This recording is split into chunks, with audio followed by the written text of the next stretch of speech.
The night shift at Earth's Deep Space Monitoring Station was usually quiet. Commander Jake Martinez sat at his desk, checking routine reports from distant satellites.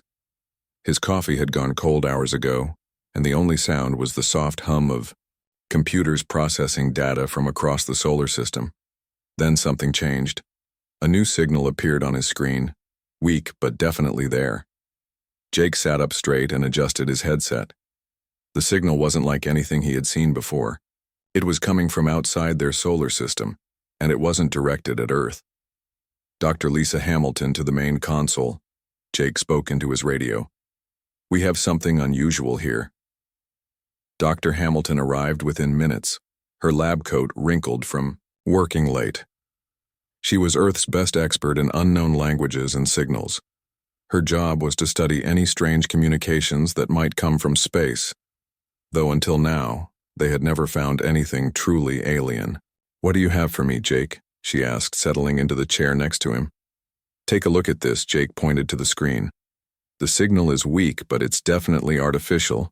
Someone or something is broadcasting this message, and it's not from any human ship or station." Lisa studied the data patterns. The signal repeated every few minutes with complex mathematical sequences mixed with what looked like star charts. Her heart began to race. After years of searching for signs of alien life, this might be their first real discovery.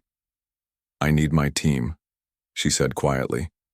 "This is going to take time to decode." For the next 18 hours, Lisa and her linguistics team worked without rest. They fed the signal through every computer program they had. The mathematics were universal, something any intelligent species would understand. Numbers, coordinates, basic physics equations. But wrapped around these familiar concepts was something completely foreign. Dr. Mike Johnson, Lisa's assistant, made the first breakthrough. "Look at this pattern," he said, pointing to his screen. "If I treat these sections as coordinates and match them with our star charts, they point to the Proxima Centauri system." Lisa felt excitement building in her chest. "Keep going. What else can you find?" Hour by hour, the message became clearer. The aliens called themselves the Kalari Federation. Their research ship had suffered a massive engine failure while studying a distant star. Life support systems were failing. They were broadcasting on every frequency they could manage, hoping anyone might hear their call for help. What the Kalari didn't know was something that would have terrified them. Their message had reached Earth, a planet that the galactic community had marked as forbidden. According to the galaxy's classification system, Earth was a Class 12 death world, the most dangerous rating possible. Most alien species believed that nothing could survive on Earth except the most violent predators in the universe. Humans were legends in alien folklore, nightmare stories told to frighten children. They were supposed to be massive, nearly indestructible, beings who could survive in conditions that would kill most other life forms instantly. The galaxy's peaceful species had decided long ago that any contact with Earth would mean certain death. When Lisa finally decoded the complete message, she immediately called Captain Ryan Brooks of the Earth Defense Force. Ryan was a career military officer who had spent his life preparing for humanity's first contact with alien life. He had always imagined it would be a peaceful meeting. Perhaps, with alien diplomats landing on Earth. He never expected their first contact to be a rescue mission. "Captain Brooks," Lisa said over the secure communication line, "we have a situation. I'm sending you the decoded alien transmission now. They're in trouble, and we might be the only ones who can help them." Ryan read the message 3 times before. The reality hit him. Somewhere in the Proxima Centauri system, alien beings were dying while waiting for help that would never come. Their own people thought the message was lost in space. No other species would risk approaching a death world signal, but humans were different. They didn't know they were supposed to be monsters. "How long do they have?" Ryan asked.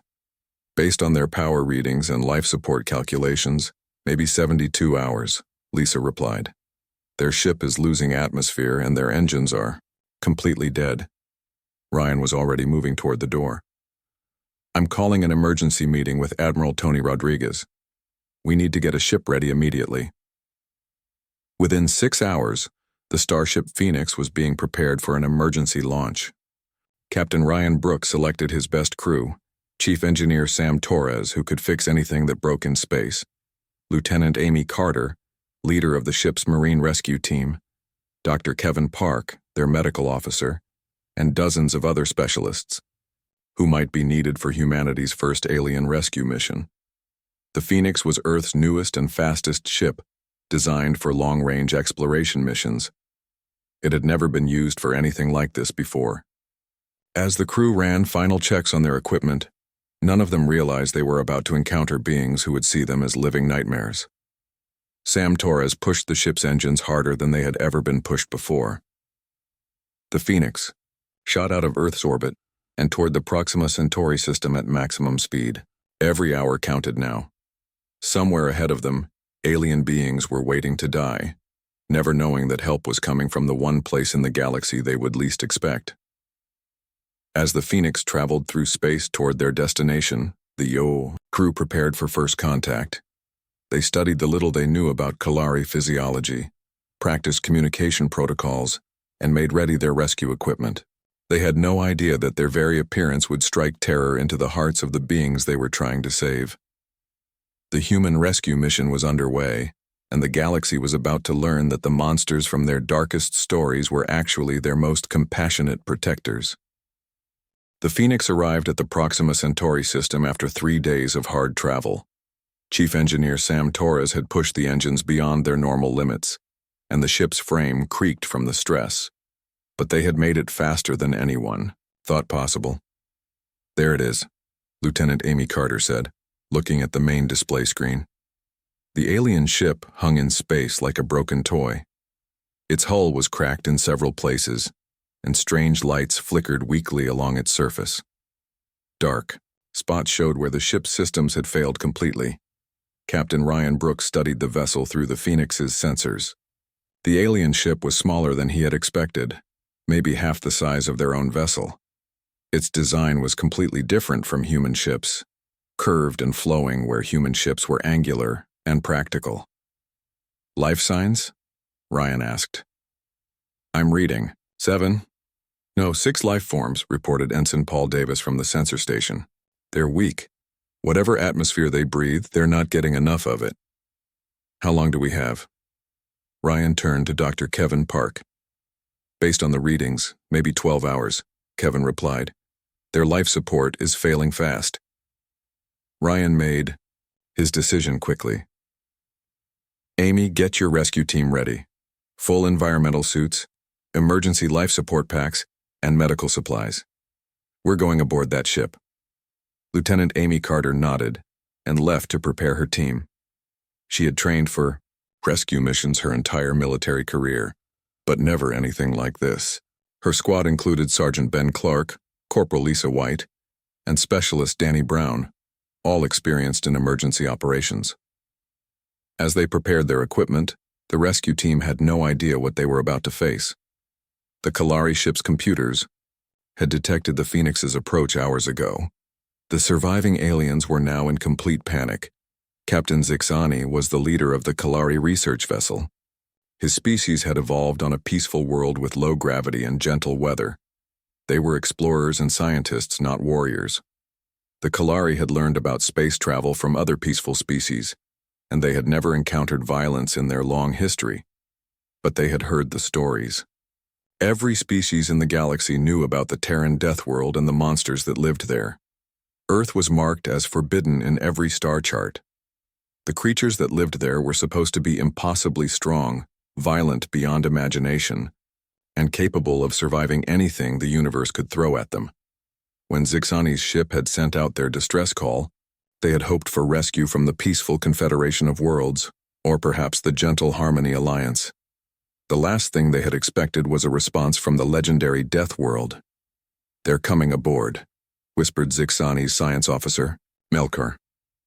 "The Terrans are actually coming aboard our ship." The remaining Kalari crew, 6 beings made of crystalline flesh and delicate bones, huddled together in their ship's main compartment. 3 of their friends had already died from injuries. That would have been minor cuts to a human. The atmospheric pressure changes and temperature fluctuations were killing them slowly. On the Phoenix, Amy's rescue team moved through the airlock connecting the two ships. They wore full environmental suits because they didn't know what kind of atmosphere the aliens breathed. Their equipment included emergency oxygen supplies, medical scanners, and portable life support systems. "Remember," Amy said to her team through the radio, "these are the first aliens we've ever met. Be careful, be respectful, and try not to scare them." None of them realized that their very existence was the stuff of alien nightmares. The Kalari. Ship's interior was unlike anything the humans had ever seen. The walls curved smoothly, and soft lights provided gentle illumination. Everything was smaller than human scale, built for beings much more delicate than Earth's inhabitants. "Life signs are coming from the main compartment," Ben reported, checking his scanner. "This way." When the rescue team entered the Kalari ship's main room, both species got their first look at each other. The sight was shocking for both groups, but for completely different reasons. The humans saw 6 beings that looked like living crystals, each about 4 feet tall with thin, graceful limbs. Their faces were beautiful but alien, with large eyes that reflected light like gemstones. They appeared fragile, almost breakable, and they were clearly terrified. The Kalari saw their worst nightmares made real. The humans were massive creatures, nearly twice their height and built like living tanks. Even in their environmental suits, the aliens could see that these beings were incredibly strong and dense. They moved with predatory grace, each step controlled and purposeful. "Don't move," Zixani cried in his own language, though the humans couldn't understand him. "Please don't hurt us."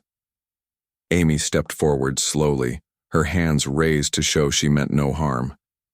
"We're here to help," she said, hoping her tone would communicate peaceful intentions even if her words couldn't be understood. But to the Kalari, every human movement looked threatening. When Amy reached for her medical scanner, they thought she was drawing a weapon. When Ben stepped closer to examine their damaged equipment, they assumed he was preparing to attack. Dr. Kevin Park arrived with the second wave of the rescue team. He immediately began scanning the aliens with his medical equipment, trying to understand their biology. The readings showed that the Kalari were dying from conditions that would barely affect a human. Slight pressure changes, minor temperature, variations, and oxygen levels that were still within acceptable ranges for human survival. "They're incredibly fragile," Kevin reported to Captain Brooks over the radio. "Their bones are hollow like bird bones, and their skin is extremely thin. What's killing them would be like a mild discomfort to us." Meanwhile, Sergeant Ben Clark and his engineering team began working on the ship's life support systems. The Kalari technology was advanced but delicate, designed for a peaceful species that had never faced real emergencies. Ben's human-built tools seemed crude and violent compared to the aliens' elegant equipment. Every time a human moved or spoke, the Kalari expected to be killed. They had grown up hearing stories about the Terran monsters who could crush steel with their bare hands and survive in the vacuum of space. Now those monsters were on their ship, supposedly trying to help them. The rescue mission was underway, but the cultural gap between the species was creating terror instead of relief. The humans were confused by the aliens' fear, while the Kalari were convinced they were about to become the first beings in galactic history to be killed by the legendary Deathworld predators. Neither species realized that this moment would change the galaxy forever. Hours passed as the rescue operation continued. The human team worked desperately to save the dying aliens, but every attempt to help seemed to make the situation worse. The Kalari were so terrified that their fear was actually making their medical condition deteriorate faster. Dr. Kevin Park was growing frustrated. His medical scanners showed that the aliens were dying from what should have been treatable conditions. Their crystalline bodies were shutting down from stress and environmental factors that wouldn't even bother a human child. But every time he approached them with medical equipment, they became more panicked. "Captain Brooks," Kevin reported over the radio, "I can't treat them if they won't let me near them. They think I'm going to hurt them." Captain Ryan Brooks had moved to the Kalari ship to oversee the rescue personally. He watched as his crew tried to communicate with the aliens using hand gestures and simple drawings. Nothing worked. The Kalari seemed convinced that the humans were planning something terrible. Chief Engineer Sam Torres was having his own problems. The alien ship's systems were incredibly advanced but built with materials that seemed impossibly delicate. Every tool he used seemed too crude for their technology. When he tried to repair their life support system, his touch accidentally crushed several important components. "This is like trying to fix a watch with a hammer," Sam muttered to himself. Corporal Lisa White was attempting to move an injured Kalari to a safer location. She was being as gentle as possible, but when she touched the alien's arm to help them stand, her fingers left visible bruises on their crystalline skin. The alien cried out in pain and fear. "I barely touched him," Lisa said, shocked. "How can they be so fragile?" The breakthrough came when Specialist Danny Brown managed to connect his portable computer to the Kalari ship's main database. Danny was a computer expert who had trained in alien technology theory, though he had never expected to use it in real life. "Captain," Danny called excitedly, "I'm getting something here. Their computer systems are responding to our interface protocols." Ryan hurried over to look at Danny's screen. Strange symbols and patterns were flowing across the display, but some of them looked familiar. Mathematical equations, star charts, and what appeared to be classification systems. "Can you access their star charts?" Ryan asked. "Working on it," Danny replied, his fingers flying over the keyboard. "Yes, here we go. This looks like their galactic database. What they found changed everything." The Kalari database contained detailed information about thousands of worlds throughout the galaxy. Each planet was classified by danger level, from Class 1 peaceful garden worlds to Class 12 death worlds where no sane being would ever travel. Earth was listed as Terra classification, Death World Class 12, Extreme Hazard. The database entry was extensive and terrifying. It described Earth as a world of constant disasters where violent predators ruled supreme. The gravity was listed as crushing, the weather as deadly, and the dominant species as nearly indestructible monsters. According to the galactic records, humans were legendary figures of terror. They were described as beings who could survive, in the vacuum of space, resist temperatures that would kill most species instantly, and recover from injuries that would be fatal to any civilized being. The database claimed that humans were naturally aggressive and had conquered their death world through pure violence. "No wonder they're afraid of us," Ryan said quietly. "They think we're monsters." But the database revealed something else equally shocking. The Kalari and most other galactic species were incredibly peaceful. They had evolved on gentle worlds with stable climates and low gravity. Violence was almost unknown in their societies. They had developed space travel through cooperation with other peaceful species, sharing technology and knowledge freely. The galaxy was full of fragile, kind beings who had never experienced war, natural disasters, or the harsh conditions that had shaped human evolution. To them, Earth wasn't just dangerous, it was impossible. They couldn't imagine how any intelligent species could survive in such conditions without becoming savage monsters. "Danny, can you access their language files?" Ryan asked. "Already working on it, Captain. Their translation software is incredible. Give me a few more minutes." While Danny worked on the translation problem, the other humans began to understand just how different they were from the beings they were trying to save. Every aspect of human biology that made them strong and resilient was seen as monstrous by galactic standards.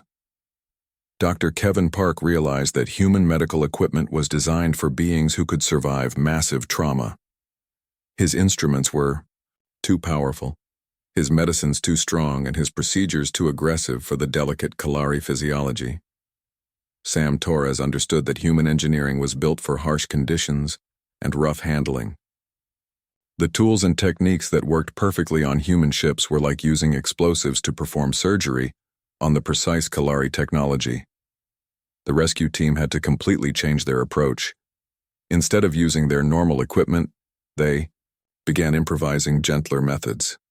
Lisa White learned to barely touch the aliens when helping them move. Sam Torres used the smallest, most delicate tools he could find to repair their systems. "Translation software is online," Danny announced. "We can communicate with them now."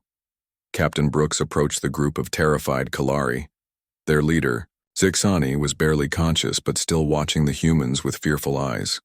"We are here to help you," Ryan said slowly, allowing the translation software to convert his words into the Kalari language.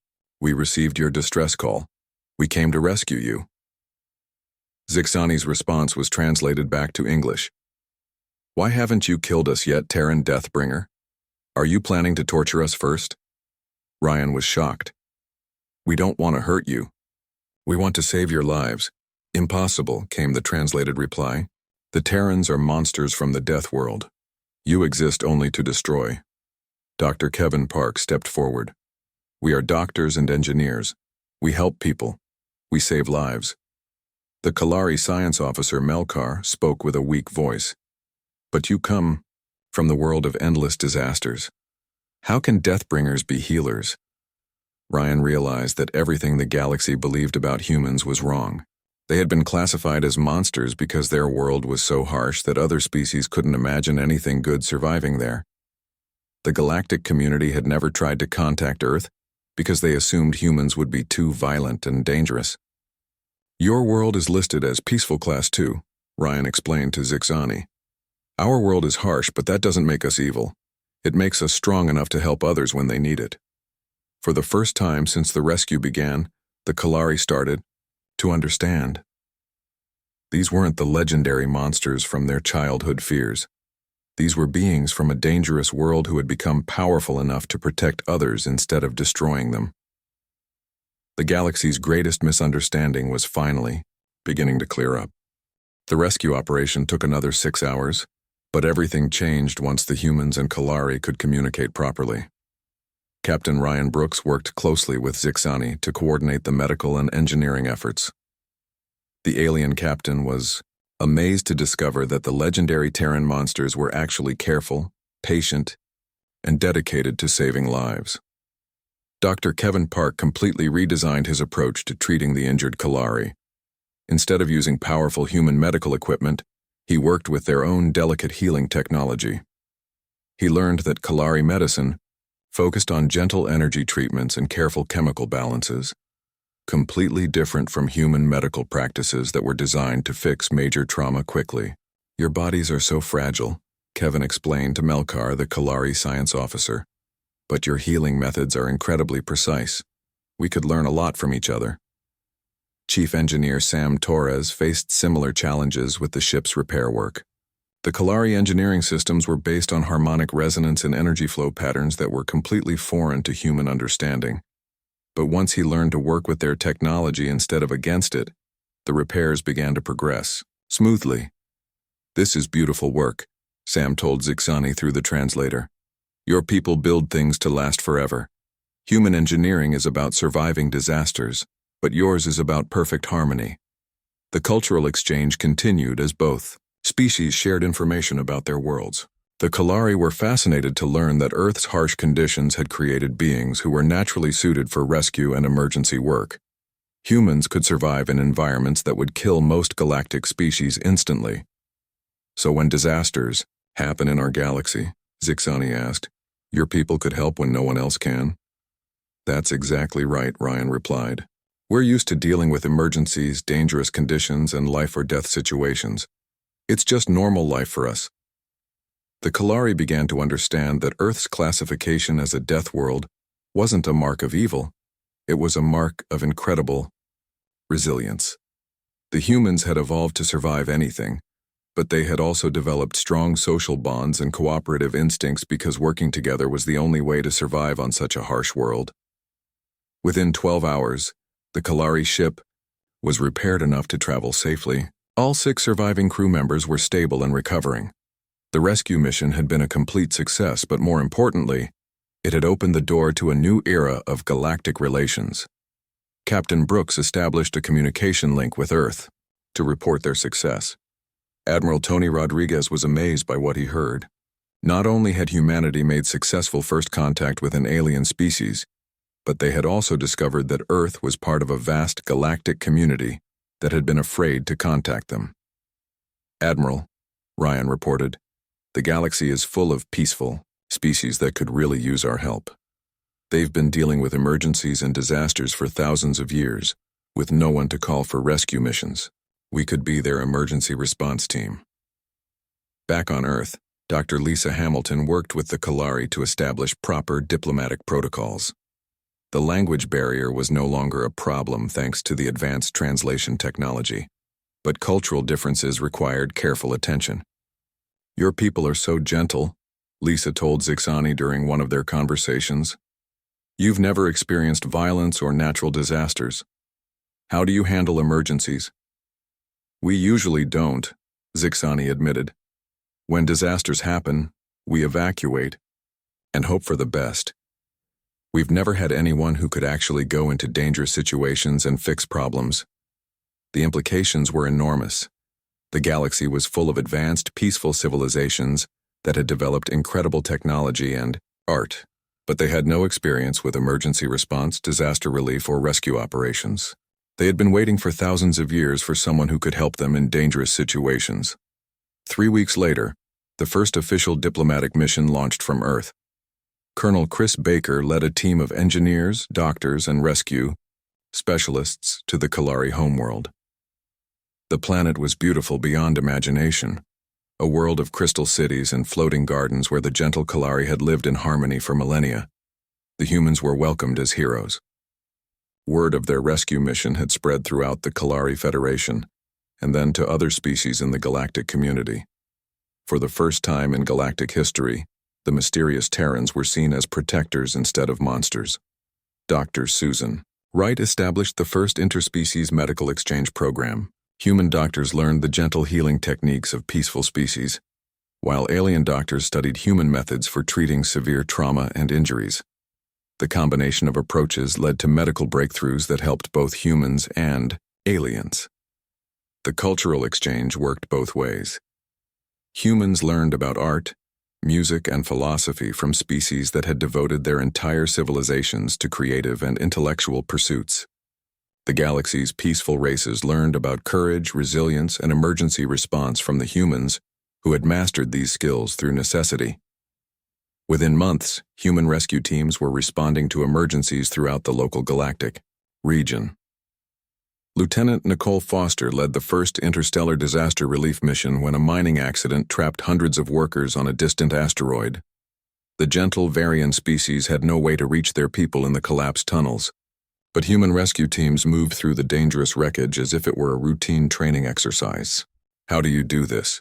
asked Veltar, the Varian diplomat, as he watched the humans work. "You go into situations that would kill any of us, and you make it look easy." "Practice," Nicole replied simply. "We've been dealing with cave-ins, fires, and dangerous rescues our whole lives.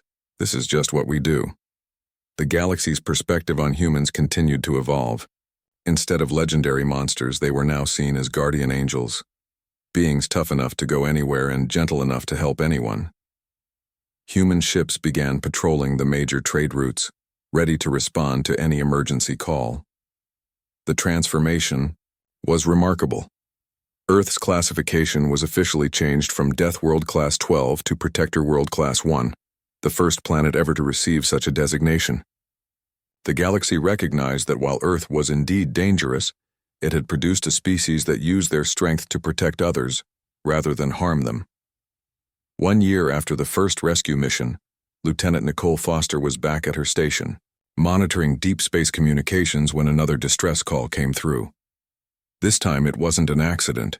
It was a direct request for help from the Harmony Alliance, whose peaceful exploration ship had encountered a dangerous space storm. Human. "Rescue Vessel Phoenix, please respond," the message said. "We need the expertise of the Terran Deathworld Protectors." Nicole smiled as she prepared to launch another rescue mission. The galaxy had finally learned the truth about humanity. They were indeed from a death world, and they were indeed incredibly dangerous to anyone who threatened innocent life. But they were also the most dependable protectors and heroes the galaxy had ever seen. The Deathworlders had been mobilized, and the galaxy was a safer place because of it.